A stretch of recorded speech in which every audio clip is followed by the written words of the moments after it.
हर हर महादेव। द्वादश ज्योतिर्लिंग स्तोत्र इन हिंदी, जो अपनी भक्ति प्रदान करने के लिए अत्यंत रमणीय तथा निर्मल सौराष्ट्र प्रदेश में दयापूर्वक अवतरित हुए हैं। चंद्रमा जिनके मस्तक का आभूषण है, उन ज्योतिर्लिंग स्वरूप भगवान श्री सोमनाथ की मैं शरण में जाती हूँ, जो ऊंचाई के आदर्शभूत पर्वतों से भी बढ़कर ऊंचे श्री शैल शिखर पर, जहाँ देवताओं का अत्यंत समागम होता रहता है, प्रसन्नता पूर्वक निवास करते हैं, तथा जो संसार सागर से पार कराने के लिए पुल के समान है, उन एकमात्र प्रभु मल्लिकार्जुन को मैं नमस्कार करती हूँ। संत जन को मोक्ष देने के लिए जिन्होंने अवंतीपुरी में अवतरण यानी कि उज्जैन, उन महाकाल से विख्यात महादेव जी का मैं अकाल मृत्यु से बचने के लिए प्रणाम करती हूँ। जो सत्य पुरुषों को संसार सागर से पार उतारने के लिए कावेरी और नर्मदा के पवित्र संगम के निकट माध्यांता के पुर में सदा निवास करते हूँ, अद्वितीय कल्याण में भगवान श्री ओंकारेश्वर का मैं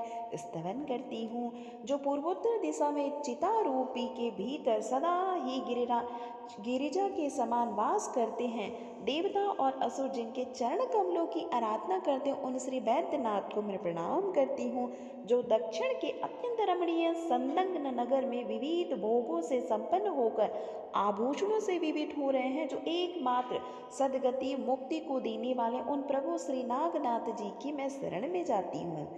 जो महागिरी हिमालय के पास केदार श्रृंग के तट पर सदा निवास करते हैं, उन मुनीश्वर द्वारा पूजित होते हैं, तथा देवता असुर यक्ष और महान सर्प आदि भी जिनकी पूजा करते हैं, उन एक कल्याण कारक भगवान केदारनाथ का मैं स्तवन करती हूँ। जो गोदावरी तट के पवित्र देश में सदा पर्वत के विमल शिखर पर वास करते हैं, जिनके दर्शन से तुरंत ही पातक नष्ट हो जाते हैं, उन श्री त्र्यंबकेश्वर का मैं स्तवन करती हूँ। जो भगवान श्री रामचंद्र जी के द्वारा ताम्रपाणी और सागर के संगम में अनेक बाणों द्वारा पुल बांधकर स्थापित किए गए हैं, उन श्री रामेश्वर को मैं नियम पूर्वक प्रणाम करती हूँ। जो डांकनी और सांकनी वृंद में प्रेत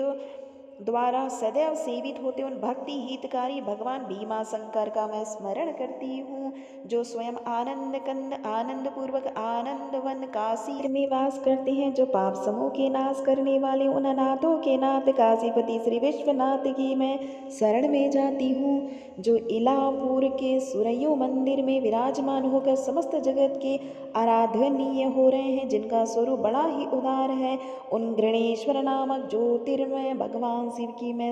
यदि मनुष्य क्रमशः कहे गए इन द्वादश ज्योतिर्लिंग शिवलिंगों के स्त्रोत का भक्ति पूर्वक पाठ करे, तो इनके दर्शन से होने वाला पुण्य फल प्राप्त होता है। हर हर